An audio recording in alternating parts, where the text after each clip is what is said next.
Give us a few minutes and we're going to tell you about Tullamore DEW Irish whiskey.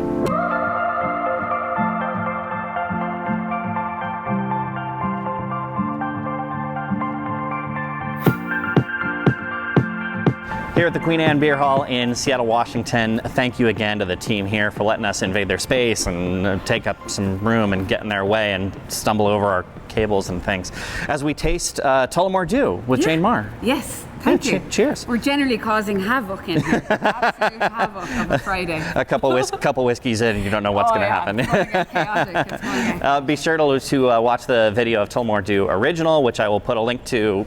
Well, somewhere in here, and you can hear the history, and of course the podcast is up now as well, which you can find at thewhiskyguy.com. But now it is time to taste Tullamore DEW 12-year. 12-year-old, yeah, our 12-year-old special reserve. So a really wonderful whiskey. It has a lot of awards to its credit, but I don't like talking awards. I like for the liquor to speak for itself. Yeah. But it does it carry through across the globe as one of the favourites of the Tullamore DEW range. It's a beautiful blend of 3 again. So 3 is the really important. It's the magic number. Magic number, the power of 3. Everything comes in 3s, and the way Irish people say 3 as well. Often 1, 2, 3. You guys here in the US, yeah. So we got to talk about that. Well, how is the 12 different from the original? Yeah, so again, that element of 3 I mentioned, the triple blend of grain whiskey, malt whiskey, and pot still whiskey. That how they are made up and how they are blended is slightly different on the 12-year. So different ratios of each of the styles. Do we find more malt whiskey here in the 12-year-old? No, even more exciting, we've got more pot still. And pot brilliant! Still being a style of whiskey that's very unique to Ireland, and it's one that's made in Ireland in a very specific way. So great to see lots of pot still in here, and you really can taste that on the liquid as well. And do we still find roughly the same mix of bourbon and sherry finishing in terms of ratio? No, we've got a little bit more, quite a bit more sherry input here. So you notice that in the colour, it's a little bit darker, and again on the palate, we'll talk about that. Bourbon and sherry, quite widely used across Irish whiskey and Scotch, so we love working with sherry. It gives us a lot of impactful flavours on our spirit, and similarly bourbon as well. So brilliant. Yeah. Well, let's get into it. Oh yeah, you pick the glass up and you can see the darker color instantly. Right, Instantly there it is, right? Yeah, exactly. Just that little bit darker. It's a 12-year-old whiskey in terms of the age statement. However, you have up to 15-year-old liquid in here. In Ireland, Irish whiskey, we must state the youngest whiskey. Youngest drop. That's in here, the youngest drop. The youngest drop is 12-year, but we may be tasting up to 15-year-old liquid here. Lovely. Yeah. Let's try. How is it on the nose?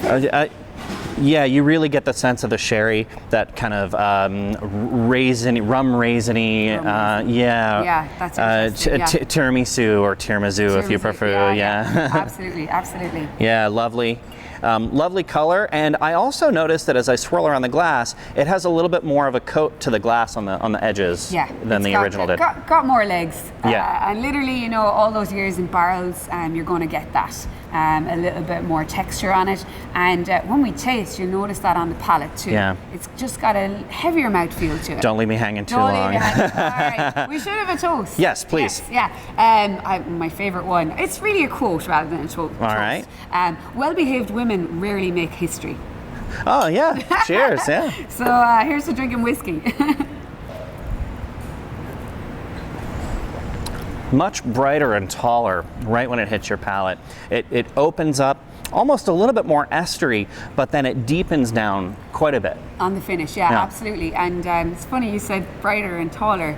They're not words I'd usually use to describe a whiskey, but you're bang on. Yeah, it just it has a higher impact on the front of the palate, and then as you say, it's got a heavier finish. And I see this is bottled at 40% ABV. I'm guessing the original also bottled at 40%. It is indeed, yeah. That does vary a little bit, the ABV across our range. And we've got some expressions of Tullamore DEW that dare you believe it, but they're actually not available here in the US. Oh, no. You know, you can only get them in parts of Europe. Perhaps in airport Are you saying outlets. I have to travel and go find them? I am. You're going to just have to come to Ireland. That's the bottom line. And, if that's an invite, I'll be there shortly. And when you do look for it on the shelves, you can find it in a box just like this, what Jane has brought for us. Tullamore DEW, 12-year-old. Get some, because it's great. From the Queen Anne Beerhall here in Seattle, Washington, again, thanks to the team here. Cheers, everybody. Click that like button and pour another dram while you check out more Whisky Guy videos. And don't forget to subscribe to the Whisky Guy podcast. You can support the Whisky Guy by checking out my Patreon campaign and get the perfect gift for the whiskey lover in your life in the Whisky Guy store.